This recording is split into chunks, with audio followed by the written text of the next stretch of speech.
Welcome to अधिकारी study channel. आज जो हम टॉपिक लेने वाले हैं वो 11th क्लास का मिसलेनियस एक्सरसाइज है, फर्स्ट चैप्टर। इसका फर्स्ट पार्ट हमने पहले वीडियो में आपको करा दिया है, 8 तक के क्वेश्चन उसको हमने कंप्लीट कर लिए हैं। अब सेकंड पार्ट में हम आगे का प्रोसेस करते हैं। तो चलिए शुरू करते हैं। सबसे पहले हमारे पास क्वेश्चन नंबर 9 है, यूजिंग प्रॉपर्टीज। प्रॉपर्टी का यूज करके हमें प्रूफ करना है ए यूनियन, ब्रैकेट में है A intersect B is equal to A. तो हमने लेफ्ट हैंड साइड लिया है, लेफ्ट हैंड साइड है हमारे पास A union A intersect B.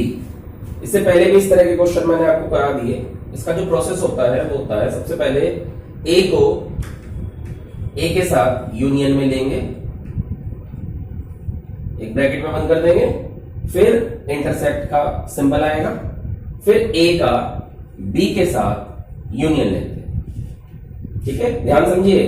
पहले ए का ए के साथ यूनियन, ये रहा, फिर ये वाला सिंबल यहां आ जाएगा, फिर ए का ही यूनियन बी के साथ, ये लिख देंगे। अब ए यूनियन ए, सीधी सी बात है, ए और ए का अगर यूनियन लेंगे ए ही आएगा, फिर इंटरसेक्ट ए यूनियन बी।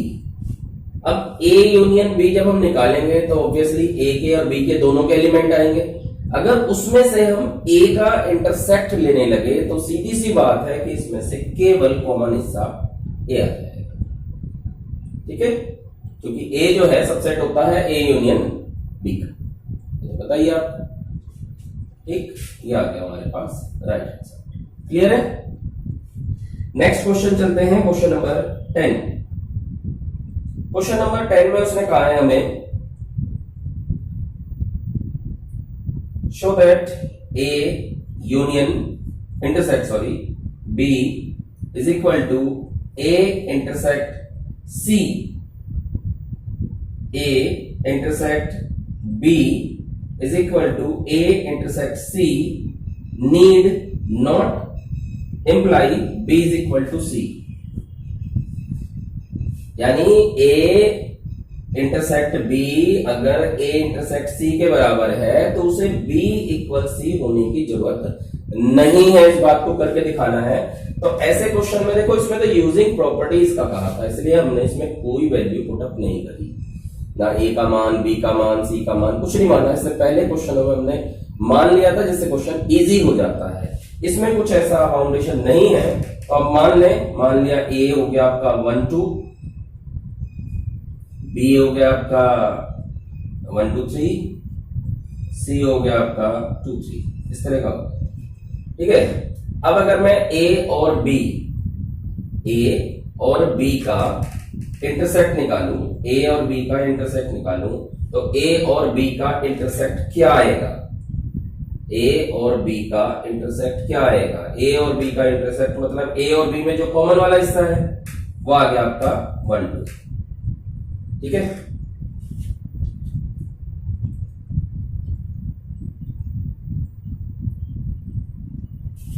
ये दिखाया मैंने, देखो एक चीज समझ लो, ये चीज हमें दी हुई है और ये दिखा रहा है कि इसकी जरूरत नहीं है। यानी बिना इसके, बिना बी और सी के इक्वल हुए आप क्या ये शो कर सकते हैं? तो हम देख रहे हैं, हमने सबसे पहले इस कंडीशन को इस तरह से दिया कि बी और सी इक्वल ना हो। देखो बी हमने मान लिया 1 2 3, सी मान लिया हमने 1 2 4, तो बी और सी इक्वल तो हुए नहीं। फिर उसके बाद ए 1 2, तो ए के साथ बी का अगर हम इंटरसेक्ट निकालेंगे हमारा 1 2 आएगा। फिर हमने बी के साथ सी का इंटरसेक्ट निकाला तो भी हमारा 1 2 आया। यानी ये हिस्सा क्या शो कर रहा है? ये शो कर रहा है A intersect B is equal to A intersect C, but B is not equal to C. यही हमें प्रूफ करके दिखाना था कि ये दोनों इक्वल हो सकते हैं जहां पर बी सी के बराबर नहीं है। क्वेश्चन नंबर 11 लेते हैं। क्वेश्चन नंबर 11 में इसने कहा कि ए और बी दो सेट हैं यदि ए इंटरसेक्ट एक्स बराबर बी इंटरसेक्ट एक्स बराबर 5। एक तो ये दिया हुआ है, दूसरा ए यूनियन एक्स बराबर बी यूनियन एक्स किसी भी सेट एक्स के लिए, तो prove that A is equal to B. ठीक है, ये हमें लाना है। तो सबसे पहले हमने जो है ये वाली कंडीशन उठाई, कौन सी, ये वाली। ऐसा क्वेश्चन एक पीछे भी आ चुका था, अभी आपको याद आ जाएगा। ए यूनियन एक्स बराबर बी यूनियन एक्स, ये हमें दिया हुआ है। हमने दोनों के साथ ही हमने ए इंटरसेक्ट ले लिया, हमने दोनों के साथ ही ए इंटरसेक्ट को ले लिया। अब आपको क्या करना है, अब आपको इसमें प्रॉपर्टी लगानी है। इसका क्या मैंने प्रोसेस बताया था, ए के साथ ए का इंटरसेक्ट हो जाएगा, बीच में यूनियन का साइन आएगा, फिर ए का इंटरसेक्ट हो जाएगा एक्स के साथ। ऐसे इधर ए इंटरसेक्ट बी, फिर यूनियन ए इंटरसेक्ट एक्स।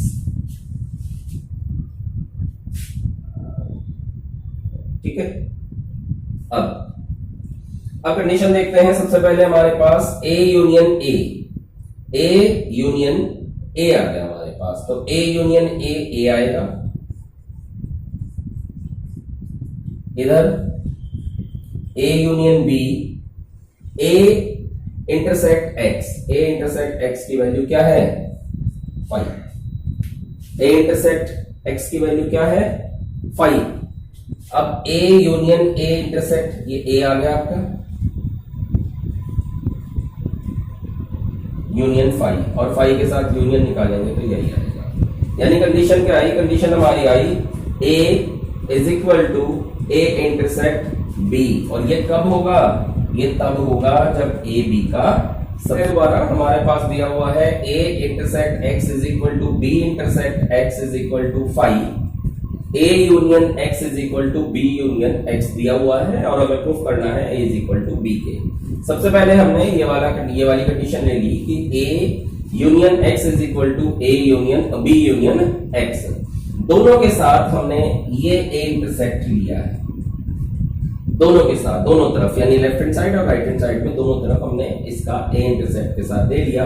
तो इसका हो जाएगा A intersect A union A intersect X is equal to A union intersect B union A intersect x.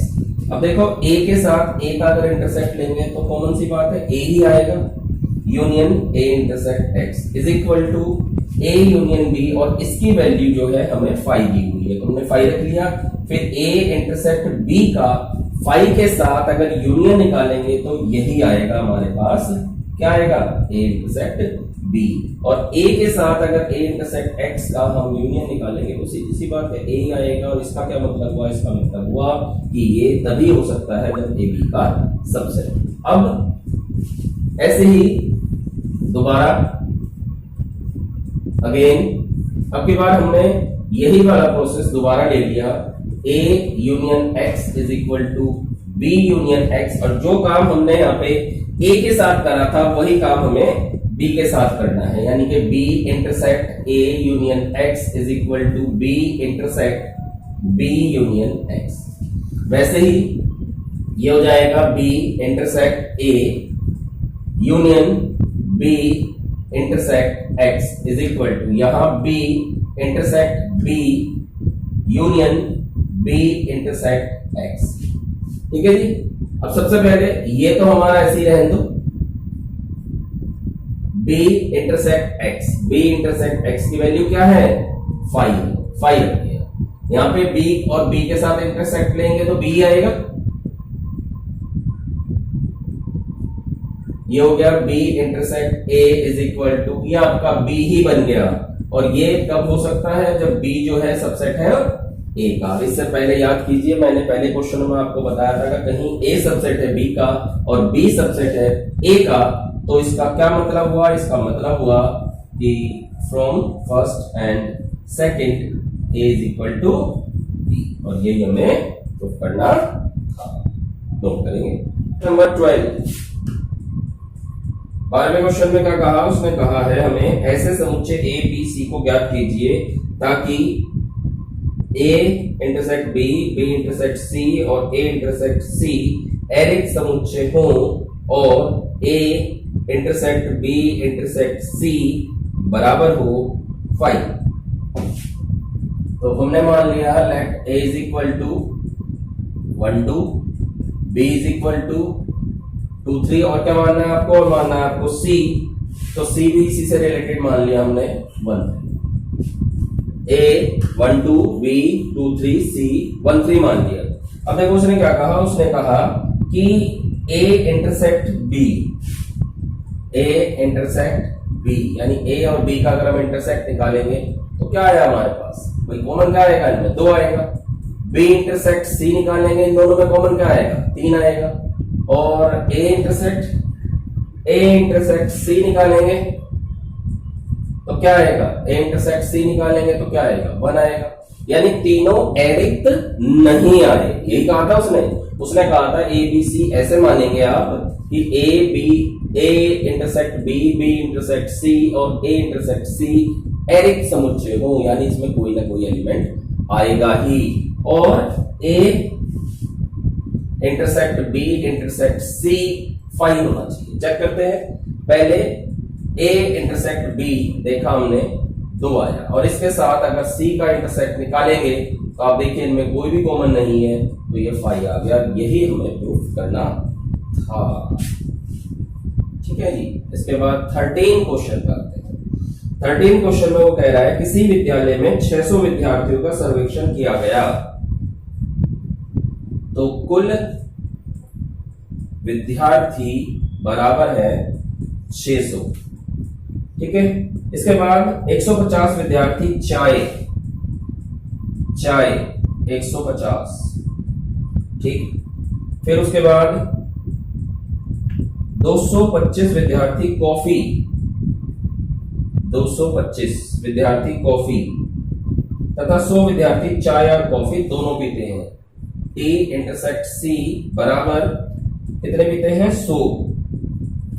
तो इसने पूछा है ज्ञात कीजिए कितने विद्यार्थी न तो चाय पीते हैं न कॉफी पीते हैं। हमें पता है इसका एक फार्मूला होता है, टी और सी को लेंगे तो T union C is equal to n T plus n C minus n T intersect C.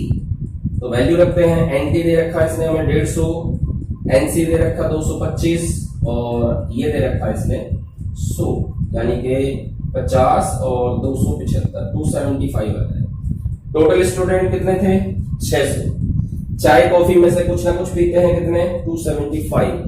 तो कितने विद्यार्थी ऐसे हैं जो कुछ भी नहीं पीते, तो वे विद्यार्थी जो कुछ भी नहीं पीते हैं, कैसे निकालेंगे, टोटल 600 था जिसमें 275 ऐसे हैं जो कुछ ना कुछ पीते हैं, 325 स्टूडेंट ऐसे हो गए जो कुछ भी नहीं पीते। क्लियर। 14 क्वेश्चन पे आते हैं। क्वेश्चन नंबर 14 क्या कह रहा है, ये कह रहा है विद्यार्थी के एक समूह में 100 विद्यार्थी हिंदी NH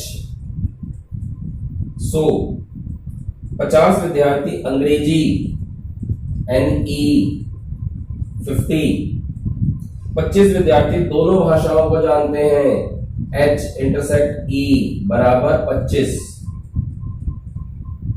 तो फिर इसने कहा तो विद्यार्थियों में से प्रत्येक या तो हिंदी या अंग्रेजी दोनों जानता है तो समूह में कुल कितने विद्यार्थी हैं, यानी कुल संख्या निकालनी है तो यूनियन निकालना है आपको।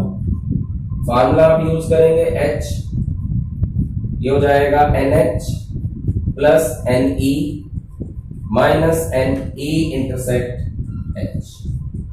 तो NH कितना हमारा 100 प्लस 50 माइनस 25, यानी कि टोटल स्टूडेंट की स्ट्रेंथ जो हुई वो 125 यानी कि 125। क्लियर।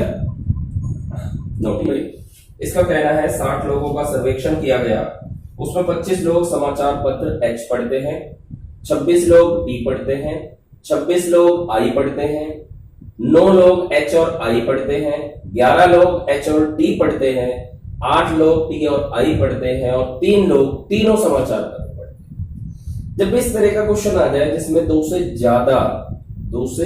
ज्यादा 3 नंबर्स हो या 3 पेपर्स की बात या कुछ भी गेम वगैरह की बात हो, ऐसे क्वेश्चन को थोड़ा सा इजी बना लेते हैं। आप उसको वेन डायग्राम से करें तो ज्यादा इजी पड़ेगा। तो करते हैं, सबसे पहले हमने एक वेन डायग्राम ड्रॉ करा है। इसमें क्योंकि हमारे पास 3 टीम है या 3 समाचार पत्र हैं, तो इस तरह का हम 3 का एक पैटर्न बना लेंगे। ये वाला हमारा H हो गया, ये वाला हमारा T हो गया और ये वाला हमारा I हो गया। अब जैसे जैसे वो वैल्यू बताता है उसी हिसाब से हम इसमें वैल्यू पुटअप करते चले जाएंगे। सबसे पहले तीनों समाचार पत्र पढ़ने वाले 3 है, ये हिस्सा होता है तीनों समाचार पत्र पढ़ने वाला, यहाँ पे आप 3 लिख दें। फिर उसके बाद देखो ये H और I वाला हिस्सा है, ये वाला H और I वाला। अब देखो H और I वाले 9 है, तो आप लिखेंगे केवल H और I, केवल H व I। तो केवल H व I, तो देखो ये जो H व I है इसमें वो संख्या भी है जो तीनों पढ़ते हैं। तो H और I में ये 3 अगर हम लेस कर दें तो ये 9 - 3 यानी कि 6 आ जाएगा। तो 6 आप यहां पर दें, ध्यान से समझे इसे। फिर बात करते हैं T और I की। T और I में 8 है, तो आप केवल T व I लिखेंगे। तो 8 में से ये 3 वाला हिस्सा माइनस कर देंगे तो 5 आ जाएगा यहां पर। ऐसे ही केवल H व T कितने हैं? 11, लेकिन उसमें 3 ऐसे हैं जो तीनों समाचार पत्र पढ़ रहे हैं, यानी कि 8। तो यहां पे आप 8, ठीक है। पहले मैंने बीच में 3 भरा है, यहां 6 और 3 9 था, 6 रह गया, 5 रह गया, 8 रह गया। अब इसने क्या पूछा? कम से कम एक समाचार पत्र पढ़ने वाले की संख्या, कम से कम एक। ज्यादा से ज्यादा वो कितने भी पढ़ सकता है, इस बात को ध्यान देंगे। तो सबसे पहले हम ये सारी वैल्यू निकाल लेते हैं जितने भी है। अब आप केवल H का निकालिए, केवल H पढ़ने वाले। देखो टोटल H पढ़ने वाले 25 हैं, ठीक है। ये पूरा गोला 25 का है, तो उसमें से ये 3 वैल्यू आप माइनस कर देंगे, यानी 25 - 8 + 6 + 3, तो ये हो जाएगा 25 - 8 से 14 3 17, यानी कि 8 बचेगा, वो 8 आपका यहां। ऐसे ही केवल T निकालेंगे, केवल T, तो T के लिए कितने हैं? T के लिए हमारा है 26। तो 26 में से देखो आप क्या क्या माइनस करेंगे? 8 3 और 5, 8 3 और 5, तो 8 5 और 5 5 और 3 8 8 16, यानी कि 10 आ जाएगा। तो ये वाला हिस्सा आपका 10 आ जाएगा। केवल क्या रह गया? केवल I। देखो I वाले कितने हैं? I वाले 26 हैं, उसमें से हमने 6 3 और 5, 6 3 5 माइनस कर दिया, तो ये हो गया 26 - 14, यानी कि 12, ठीक है। अब वो जो भी चीज पूछ लेता है आप टोटल उसको निकाल सकते हैं। ये टोटल जो संख्या हो गई पूरी 60 हो गई, जैसे उसने दे रखा था, ठीक है। उसके बाद अगर केवल एक समाचार पत्र पूछे आपसे, केवल एक, मैं सारे निकाल देता हूं जो भी उसने पूछा है। केवल एक समाचार पत्र पढ़ने वाले, तो केवल एक समाचार पत्र, देखो केवल एक वाला, एक ये है 8, एक ये है 12, एक ये है 10। 8 + 12 + 10, यानी कि 30 है जो केवल एक समाचार पत्र पढ़ते हैं। इसने हमसे पूछा है ठीक केवल एक समाचार पत्र, तो नीचे वाला आ गया। फिर कम से कम एक, ये हमने सेकंड निकाल दिया पहले। कम से कम एक समाचार पत्र पढ़ने वाले। भाई कम से कम एक में क्या है? कम से कम एक में 2 भी हो सकता है, 3 भी हो सकता है। तो ये संख्या जो है आप ये सभी काउंट कर लें। तो मैं मतलब ये सारे के सारे आ जाएंगे। आप जोड़ते हैं 8 + 10 + 6 + 3 + 5 + 12, 8 8 16, 16 और 10 26, 26 32, 32 3 35, 5 40 50 52, ठीक है जी, कम से कम एक समाचार पत्र पढ़ने वाले, यानी कि ये सारे के सारे आप जोड़ देंगे। और ये टोटल संख्या कितनी थी हमारी, 60 थी, इसके अंदर 52 आ जाते हैं, तो 8 व्यक्ति ऐसे हैं जो कोई भी न्यूज़पेपर नहीं पढ़ते। अगर आपसे वो पूछे कि कोई भी न्यूज़पेपर ना पढ़ने वाले, तो टोटल संख्या कितनी थी, 60, उसमें से 52 आप माइनस कर देंगे तो 8 बच जाएगा। क्लियर?